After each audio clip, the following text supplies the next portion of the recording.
Olá, galerinha do quarto ano, como vocês estão? Espero que vocês estejam bem. Hoje, em nossa aula, nós vamos dar largada a mais um bimestre letivo, o último bimestre do ano.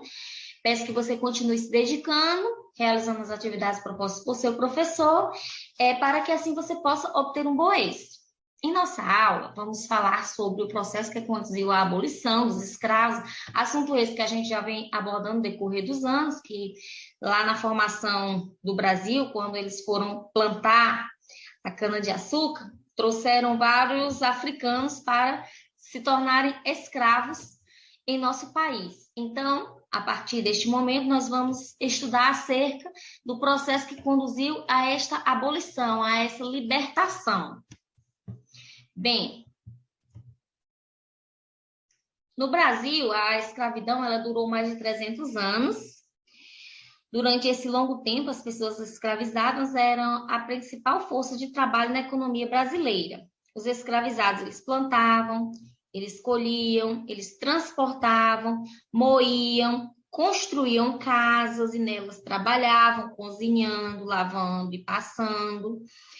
E os escravos, eles trabalhavam tanto na lavoura de cana-de-açúcar como nas lavouras de café.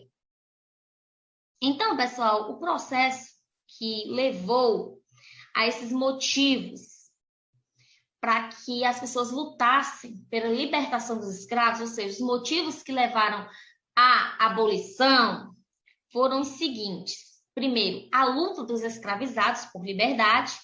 Segundo, a pressão da Inglaterra pelo fim do comércio dos escravos. E terceiro, o movimento abolicionista.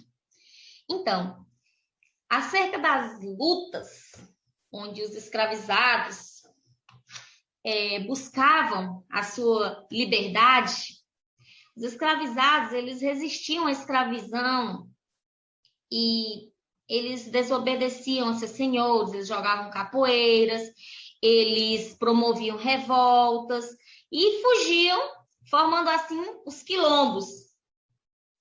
Houveram também revoltas contra a escravidão em diversas partes do país. Conhecida como a Revolta dos Malês, que foi uma revolta onde os escravos lutaram em 1835 pelas ruas de Salvador, essa foi a maior revolta de escravos da história do Brasil, que mobilizou cerca de 600 escravos, pessoas que estavam na mesma situação, que marcharam nas ruas de Salvador e convocavam outras pessoas que estavam sendo escravizadas a se rebelarem contra aquela situação. Essa revolta dos malês, ela ficou marcada pela grande adesão de africanos, de muçulmanos, e acabou fracassando. E os envolvidos eles foram duramente punidos. Teve também a revolta de Manuel do Congo, que aconteceu em Patis de Alferes, Rio de Janeiro, no ano de 1838, que foi 4 anos após a revolta dos malês. Essa revolta ela foi causada pelo tratamento cruel que era dado aos escravos e pela relativa fraqueza do poder militar local em conter a rebelião em larga escala. Os escravizados eram a grande maioria e eles se inspiraram na revolta dos malês, que tinha acontecido 4 anos antes, para assim formar esta luta em busca da sua liberdade. E essa foi uma das muitas rebeliões dos escravos que aconteceu no Brasil. E ali, ela terminou com a execução do seu líder, que era o Manuel do Congo. A execução estava em combate de muitos escravos haviam escapado. Aí eles recapturaram aqueles escravos que haviam escapado e destruíram o quilombo de Manuel do Congo. Bem, pessoal, o que foi que aconteceu com essas duas revoltas? Na revolta dos malês, os líderes eles foram mandados de volta para a África.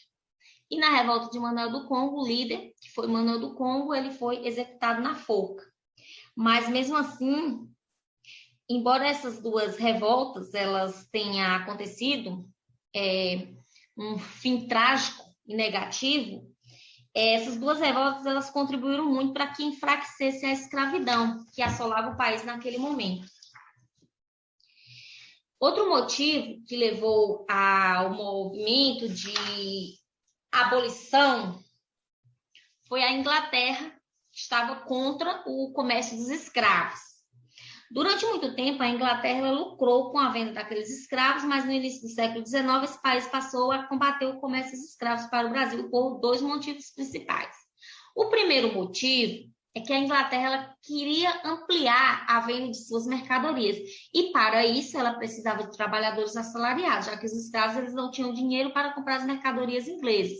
Ou seja, eles queriam que os trabalhadores consumissem também o que produziam. E aí teriam que ser assalariados porque os escravos não tinham como produzir, tinham como consumir, eles só produziam, mas como consumir eles não tinham porque eles não recebiam dinheiro. E o outro motivo foi que uma parte das pessoas e dos políticos da Inglaterra, eles opunham a escravidão por considerá-la desumana. Então, galerinha, no ano de 1845, a Inglaterra ela declarou guerra ao tráfico negreiro, dando à sua marinha o direito de perseguir, prender e também bombardear os navios que transportassem africanos escravizados. E assim, cedendo às pressões da Inglaterra, o governo do imperador Dom Pedro II aprovou no ano de 1850 a Lei Eusébio de Queiroz, que proibiu definitivamente a entrada de escravos no Brasil. E com isso, o movimento abolicionista, que era um movimento social pelo fim da escravidão, ganhou força em nosso país. Bem, vamos falar agora um pouco mais sobre o movimento abolicionista. Que este movimento abolicionista ele era liderado por pessoas livres que não se conformavam com a existência da escravidão.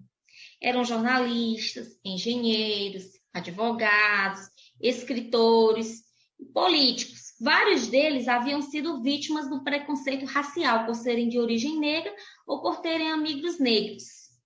Em passeatas, comícios, artigos de jornal, livros e também panfletos, pediam o fim da escravidão no Brasil.